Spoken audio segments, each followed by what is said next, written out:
Good morning dear students. हम आपके class +1 की स्टडी कर रहे थे और उसमें यूनिट कर रहे थे। कौन सी unit? Number 4, work energy and power. कौन सी यूनिट कर रहे थे? Work energy and power. उसमें हमने 4 लेक्चर कर लिए थे। 5th लेक्चर है कंजर्वेटिव फोर्स। कंजर्वेटिव फोर्स क्या होता है? ध्यान से सुनिएगा। A force is said to be conservative if work done by or against the force moving a body depends only on the initial position of the body and not on the nature of the path followed between the initial and the final body। ये conservative force उसी को कहेंगे कि क्या a force is said to be conservative, कि work done लग रहा है या उसके अगेंस्ट लग रहा है। मीन्स वर्क डन और बाई और अगेंस्ट द फोर्स, कि वर्क डन उसकी तरफ हो, फोर्स की तरफ हो या उसके अगेंस्ट हो। जब कोई बॉडी मूव करती है तो वो डिपेंड करती है उसकी इनिशियल, बच्चों ध्यान से सुनना, कि कोई बॉडी डिपेंड करती है उसकी इनिशियल और फाइनल पोजीशन पे। किसके ऊपर? इतना याद रख लेना जो अभी मैं बोल रहा हूँ, कि उसकी इनिशियल एंड फाइनल पोजीशन पे डिपेंड करती है किसी बॉडी की पे, और उसके पाथ फॉलोड पे डिपेंड नहीं करती है। किसके ऊपर डिपेंड नहीं करती है? उसके पाथ फॉलोड जो उसने किया है उसके ऊपर डिपेंड नहीं करती है। क्या? उसकी पोजीशन। ठीक है ना।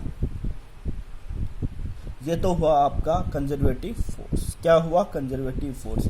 अब कंजर्वेटिव नेचर ऑफ कि जो कंजर्वेटिव नेचर है वो ड्यू टू ग्रेविटेशनल फोर्स क्या होगा? तो अलग अलग टाइप्स हैं टू प्रूव दिस कंडीशन।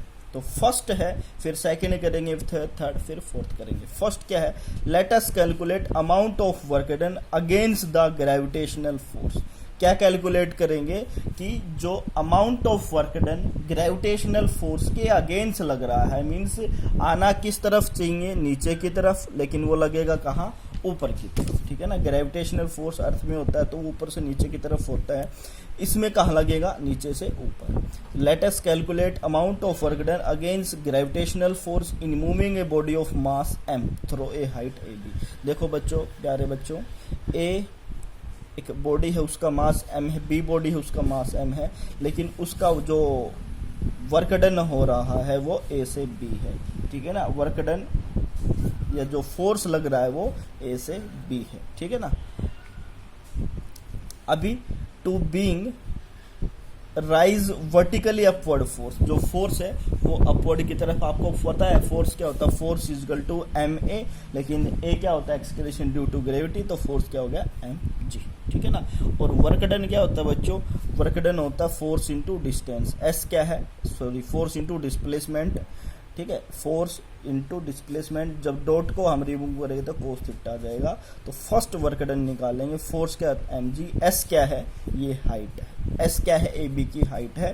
और कोस थीटा क्या है? 0 डिग्री। 0 डिग्री क्यों है? क्योंकि आपकी हाइट भी और फोर्स एक ही डायरेक्शन में है दोनों। मीन्स दोनों क्या है? पैरेलल टाइप में, दोनों एक ही डायरेक्शन में। उन दोनों के बीच में जो एंगल होगा वो 0 डिग्री, और कोस 0 डिग्री क्या 1।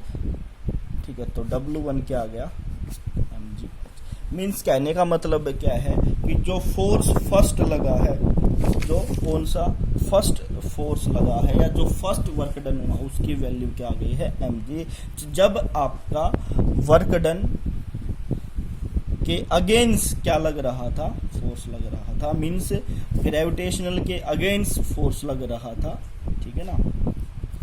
हम बात करते हैं सेकंड केस की। सेकंड केस में क्या है? The body being taken along a smooth. आप लोगों ने किया भी है या करोगे, 3rd चैप्टर में किया है आप लोगों ने, बड़े आसान तरीके से किया है। मैं आपको दिखा देता हूँ कि ये आपका एक इंक्लाइंड है, एंगल थीटा है। ठीक है। ये कोई बॉडी रखी, उसका वेट है mg, और ये उसकी क्या हो गई? रिएक्शन हो गई।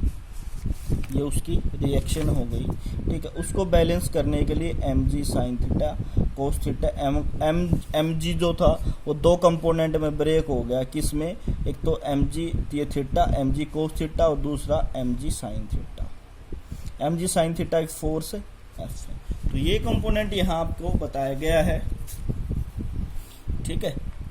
तो the body being taken along a smooth inclined plane क्या है, इंक्लाइंड प्लेन है C B of height A B is equal to H है, इंक्लिनेशन थीटा हो गया, फोर्स एफ हो गया, फोर्स एफ की वैल्यू क्या है M G sine theta, F equal to opposite direction में M G sine, and the distance moved along the direction of force C B. जो डिस्टेंस है वो किसके अलोंग मूव करिए, इसके।